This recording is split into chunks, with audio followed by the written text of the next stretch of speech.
নমস্কার বন্ধুরা, আমি প্রতীক ঘোষ, তোমাদের সবাইকে স্বাগত আমার চ্যানেলে। আজকে আমরা কথা বলবো যে মিউচুয়াল ফান্ডে কী কী ট্যাক্স দিতে হয়।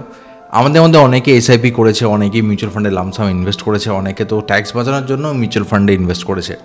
তো এই ক্ষেত্রে আমাদেরকে যেটা আজকে জেনে নিতে হবে সেটা হচ্ছে যে আমরা মিউচুয়াল ফান্ডে যদি এসআইপি করি কিংবা লামসাম করি, কোনো না কোনো দিন আমরা উইথড্র করবোই। উইথড্রল তো আমাদের করতেই হবে, কখনো কখনো আমরা উইথড্রল করবোই।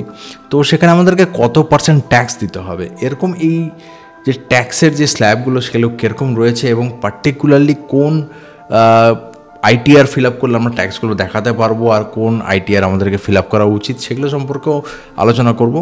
যারা এই চ্যানেলে প্রথমবার আমাকে দেখছো তাদেরকে একটা বিনীত অনুরোধ রয়েছে যে প্লিজ চ্যানেলটিকে সাবস্ক্রাইব করে নেবে। এই চ্যানেলে ফাইন্যান্সিয়াল মনিটারি সম্পর্কে বিভিন্ন টপিকের উপর আলোচনা করা হয় এবং সঠিক তথ্য দেওয়ার চেষ্টা করা হয়। তো চলো দেরি না করে ভিডিওটি স্টার্ট করা যাক। আগে বলে দিই, ভিডিওটি খুব বড় হবে না, ছোট হবে। তো একটি রিকোয়েস্ট থাকলেও শেষ অবধি অবশ্যই দেখবে, তাহলে পরে হয়তো ভিডিওটি সবার কাছে পৌঁছতে পারবে অ্যালগরিদম অনুযায়ী। সবার প্রথমে না মিউচুয়াল ফান্ড যদি আমি শুধু বলি তাহলে পরে অনেক সময় ভুল হয়ে যায়। প্রথমে দেখে নিতে হবে মিউচুয়াল ফান্ডের টাইপটা কী।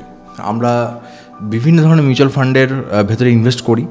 তো প্রথমে বুঝে নিতে হবে যে মিউচুয়াল ফান্ডে সাপোজ আমাদের একটা মিউচুয়াল ফান্ড রয়েছে, সেটা কোন শ্রেণীর ভেতরে পড়ছে সেটা বোঝাটা সবথেকে ইম্পর্ট্যান্ট। আমি এখানে দুটো ক্যাটাগরিতে ভাগ করেছি। একটা হচ্ছে ডেট মিউচুয়াল ফান্ড, ঠিক আছে। ডেট মিউচুয়াল ফান্ডে কী হয়, বন্ড, মেনলি ম্যাক্সিমামটা বন্ড, এফডি কিংবা গোল্ড এসব জায়গায় ইনভেস্টেড হয়। তো সেটাকে আমরা বলি ডেট মিউচুয়াল ফান্ড। এটাতে কী হয়, লো রিস্ক, ঠিক আছে। এখানে খুব একটা রিস্ক থাকে না। ডিভেঞ্চারেও ইনভেস্ট করতে পারে, কোনো অসুবিধা নেই। ইকুইটিও থাকতে পারে, কিন্তু ইকুইটি খুব কম থাকবে, খুব বেশি থাকবে না। থাকলেও লার্জ ক্যাপের থাকবে, যেটাতে স্টেবিলিটি থাকে। সেগুলো হচ্ছে ডেট মিউচুয়াল ফান্ড, অনেকে এগুলোতে ইনভেস্ট করে থাকে। আরেকটা হচ্ছে ইকুইটি মানে স্টকসে ইনভেস্ট করেছে।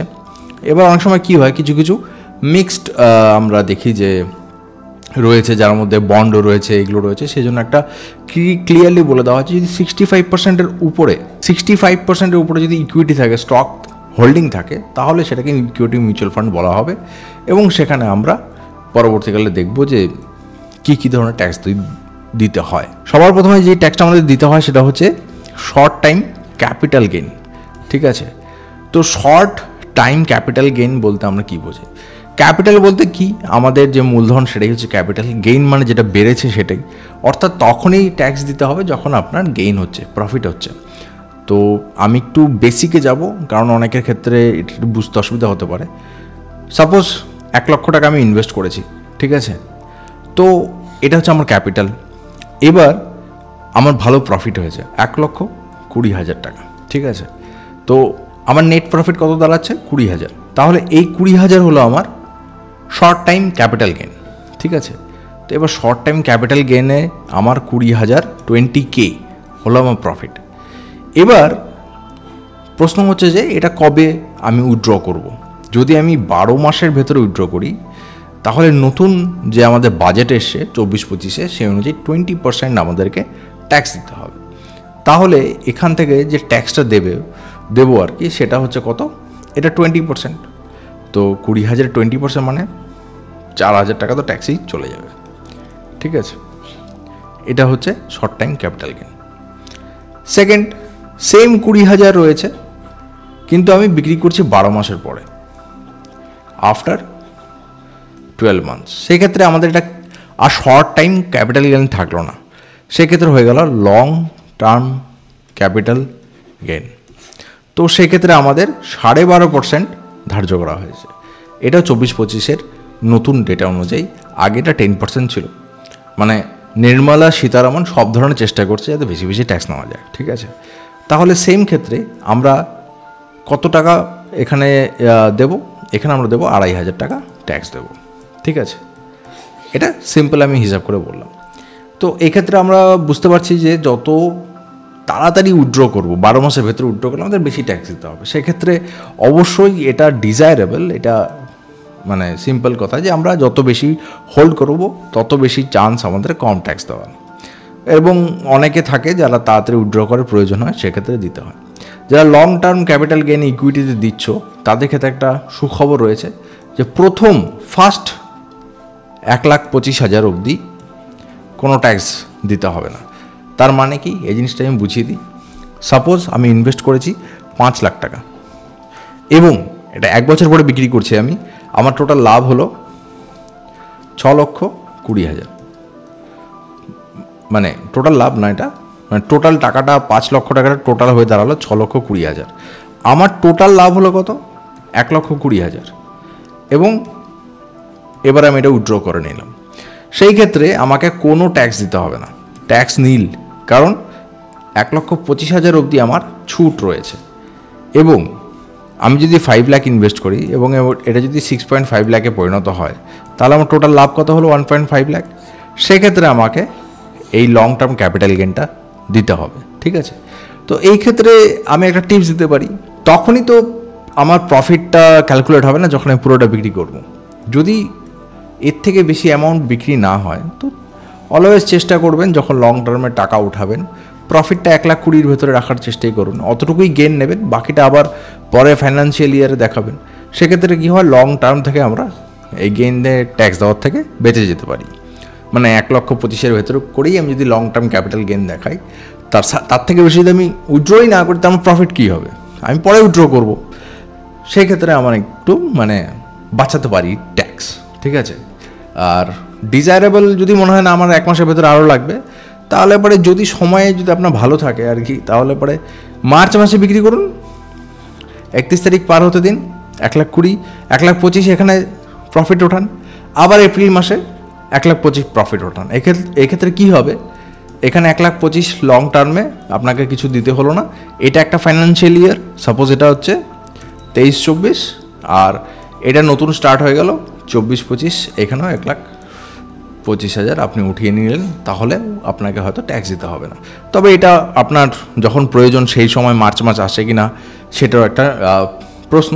তবে যদি লাক ভালো থাকে তো এরকম হয়, কিংবা যদি আপনি প্ল্যান করেন যে আমি এই সময়টা ওঠাবো, এই সময় ওঠাবো, তো আপনি এভাবে করতে পারেন, তাহলে আপনি একটু বুদ্ধির সহকারে ট্যাক্সটাকে বাঁচাতে পারবেন, ঠিক আছে?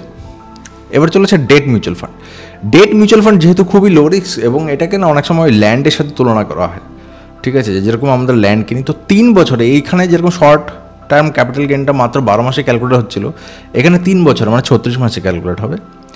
তার আগে যদি আপনি বিক্রি করে দেন, তাহলে এখানে কি বলেছে, অ্যাকর্ডিং টু ট্যাক্স ল্যাব, মানে আপনি যদি ট্যাক্সেবল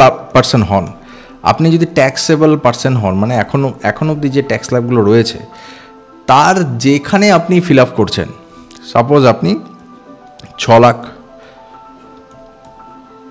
টাকা ইনকাম করেন এবং আপনি ওল্ড ট্যাক্স রিজিমে মানে ট্যাক্স দিচ্ছেন।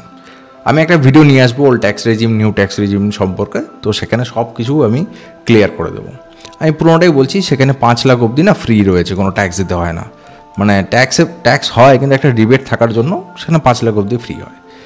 তাহলে পরে 6 লাখে ট্যাক্সেবল হচ্ছে, তো তার এই 6 লাখের ওপরে যদি আপনি কিছু টাকা যেটা উঠাবেন সেটাকে আপনার কী করবে, ডাইরেক্ট ইনকাম যেটা হচ্ছে না সেটার সাথে জুড়ে দেবে।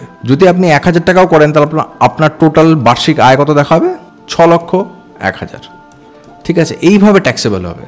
আলাদা করে পার্টিকুলার ওই টাকার থেকে 20% কেটে নেব, ওরকম কিছু হবে না। এবার যদি লং টার্ম হয় 36 মাসের পরে যদি আপনি বুক করেন প্রফিট এবং সেখান থেকে টাকা ওঠান, তাহলে আপনার এখানে বলেছে ফ্ল্যাট, একটা কথা লেখা রয়েছে ফ্ল্যাট, সেই 12.5%। ফ্ল্যাট মানে কি, এখানে যে এক্সাম্পশন ছিল এটা আর এখানে কোনোভাবেই ক্যালকুলেট হবে না, ঠিক আছে? এখানে আপনাকে 12.5% দিতেই হবে। এখানে যেরকম আমরা এক্সাম্পশন থেকে একটু বাঁচিয়ে নিচ্ছিলাম, সেখানে এটার কমপ্লিটলি ক্লোজড, কোনো গল্প হবে না। নেক্সট হচ্ছে ডিভিডেন্ড যদি আমরা পাই সেটা কি ট্যাক্সেবল, এটা অনেকে প্রশ্ন করেন। ইয়েস, ডিভিডেন্ড কিন্তু ট্যাক্সেবল। এটার ক্যালকুলেশন কীরকম হবে, আপনার বছরে গ্রস যে ইনকাম, ঠিক আছে, যে আপনি গ্রস ইনকাম করছেন, টোটাল যে ইনকামটা হচ্ছে তার সাথে ডিভিডেন্ডকে প্লাস করে দেবেন, ঠিক আছে? এটাও হয়ে গেল আপনার গ্রস ইনকামের একটা পার্ট। এবার আপনি নর্মাল যেরকম ট্যাক্স ফিল আপ করেন সেটাই আপনাকে নর্মালভাবে ট্যাক্স ফিল আপে আপনি দেখাতে পারেন, ঠিক আছে? ELSS, equity linked savings scheme, অনেকে এটা করে থাকেন ট্যাক্স বাঁচানোর জন্য, কিন্তু অনেকের কনফিউশন আছে যে আমি এটাতে করলে কি আমাকে ট্যাক্স দিতে হবে না গেনের উপরে। সবার প্রথমে বলে দিই, এটা ট্যাক্স কী করে বাঁচায়। এটাতে একটা লক ইন পিরিয়ড থাকে, যেই সময়টার ভেতর আপনি টাকা উইথড্র করতে পারবেন না, সেটা হচ্ছে 3 ইয়ার্স, ঠিক আছে? 3 ইয়ার্সের জন্য আপনি টাকা উইথড্র করতে পারবেন না। পুরনো ট্যাক্স রিজিমে, ওল্ড ট্যাক্স রিজিমে 80C এর আন্ডারে আপনি এটাতে রিবেট নিতে পারেন 1.5 লক্ষ টাকা অবধি, ঠিক আছে? এইটিসি এর আন্ডারে শুধুমাত্র যে ইএলএসএস আছে তাও নয়, এলআইসি রয়েছে, ইউলিপ রয়েছে, সুকন্যা যোজনা রয়েছে, পিপিএফ রয়েছে, একটা পুরো আমব্রেলা রয়েছে। সবার জন্য 1.5 লক্ষ টাকা বরাদ্দ, কিন্তু 1.5 লক্ষ ইন্ডিভিজুয়ালি না, সবাই মিলে 1.5 লক্ষ টাকা বরাদ্দ। তো সেই হিসাবে এখানেও ছাড় পাওয়া যায়, যদি কেউ ট্যাক্স বাঁচানোর জন্য করেন তো এটা বেটার। এবার কথা হচ্ছে, যদি আমি 3 বছর পরে আমি সাপোজ 10,000 টাকা ইনভেস্ট করলাম, 3 বছর পরে এটা বেড়ে হয়ে গেল 20,000 টাকা, এটা কি ট্যাক্সেবল? এই 20,000 টাকাটা কি ট্যাক্সেবল? ইয়েস, এটা ট্যাক্সেবল। এটাকে ট্যাক্সের ভেতরেই ধরবে, এটা গেইনটাকে আমরা ট্যাক্সের ভেতরেই পাবো। যেহেতু এটা মিউচুয়াল ফান্ড, দেখতে হবে এটা ডেট মিউচুয়াল ফান্ড ছিল না ইকুইটি মিউচুয়াল ফান্ড ছিল, যেরকম হবে সেই অনুযায়ী এটা ট্যাক্সেবল হবে। গেইনটা অলওয়েজ ট্যাক্সেবলেই যাবে মিউচুয়াল ফান্ডের, ঠিক আছে? খুব কম স্কিম রয়েছে, সরকারি স্কিম ছাড়া গেইন ট্যাক্সেবল নয় এরকম হয় না, সবকটাই ট্যাক্সেবল হয়। পিপিএফের গেইন ট্যাক্সেবল নয়, ঠিক আছে? এছাড়া মোটামুটি সবই ট্যাক্সেবলের ভেতরেই পড়ে। নেক্সট আমি বলে দিই যে আমরা এই ক্যাপিটাল গেইনগুলো কোথায় দেখাবো।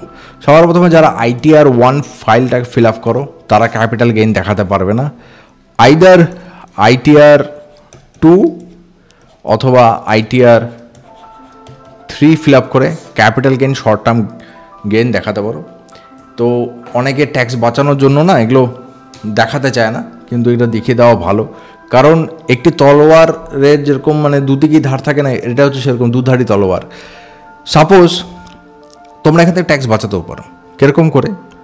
কোনো একটা মিউচুয়াল ফান্ডের লস হচ্ছে, ঠিক আছে, 10,000 টাকা লসে আছে, 1 লক্ষ টাকা ইনভেস্টেড, 10,000 টাকা লসে আছে। এবার তুমি এটাকে কবে বিক্রি করবে? তুমি এটাকে মার্চ মাসে বিক্রি করে দাও। সাপোজ মার্চ মাসে এই ফান্ডটার NAV রয়েছে সাপোজ 150 টাকা, তুমি বিক্রি করে দাও, এই লসটাকে বুক করে নাও, নিজের ITR দেখিয়ে দাও আমার লস হয়েছে। আবার এপ্রিল মাসে সেম জিনিস, কারণ তুমি তো লং টাইম ইনভেস্টার থাকবে না, সেম জিনিস কিনে নাও, কোনো অসুবিধা নেই। NAV সাপোজ 1 টাকা বেড়েছে, কিছু যায় আসে না, খুব একটা ডিফারেন্স আসবে না, কিন্তু তুমি 10,000 টাকা এখানে বুক করে দেখে দিতে পারবে যে আমার শর্ট টাইমে লস হয়েছে। এবং শর্ট টাইমে যে লসটা আমরা ITR দেখাই সেটা ক্যারি ওভারও করা যায়।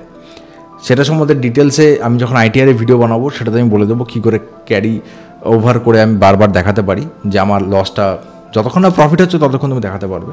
তো সেখানে আমরা বুদ্ধি করে ট্যাক্স বাঁচাতেও পারি। আর একটু আগে আমি আরেকটা বলেছি কী করে ক্যাপিটাল গেইন ট্যাক্সে তোমরা দেখাতে পারো, একই বছরের ভেতরে 1,25,000 মতন টাকা তোমরা বিনা ট্যাক্সে ইজিলি এক্সাম্পট দেখাতে পারো, সেটা তোমরা করতে পারো। তো এই ভিডিওতে এতটুকুই। আশা করি এই ভিডিওটি তোমাদের ভালো লেগেছে। ভিডিওটি একটু ছোটো, কিন্তু আশা করি তোমাদের ভালো লেগেছে। যদি ভিডিওটি ভালো লেগে থাকে একটি লাইক করবে, আর চ্যানেলটিকে অবশ্যই সাবস্ক্রাইব করে নেবে।